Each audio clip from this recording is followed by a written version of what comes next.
সমসাময়িক ইস্যুতে রাজধানীর ধানমন্ডিতে দলীয় সভানেত্রী কার্যালয়ে সংবাদ সম্মেলন করেন আওয়ামী লীগের সাধারণ করি। বঙ্গবন্ধু শেখ মুজিবুর রহমান একজন মুসলমান, তার মাথায় টুপি, তার বাবার মাথায় টুপি, তার বাবার দাড়ি বড় বড় দাড়ি। যারা আজকে বঙ্গবন্ধু সেই টুপিকে কোন কুকুরের মাথায় দেয়, তারা বঙ্গবন্ধু শ্রদ্ধা করে না। আজকে তার দাদার দাড়িকে, বাবার দাড়িকে যারা অশ্রদ্ধা করে, তারা বঙ্গবন্ধু শ্রদ্ধা করে না। আর মনে রাখতে হবে, বঙ্গবন্ধু এদেশ ছিল না, এরা ছিল অনেক দূরের।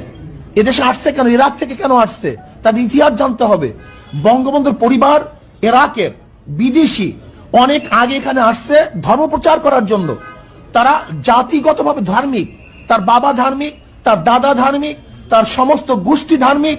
খোদ বঙ্গবন্ধু কি বলেছেন, এদেশের ডাকাতরা, চোরেরা সবকিছু নিয়ে গেছে, কিন্তু ইমানদার লোক আমরা বেঁচে আছি, ইমানের সাথে তাদের মোকাবেলা হবে। এটা বঙ্গবন্ধু নিজের বক্তব্য।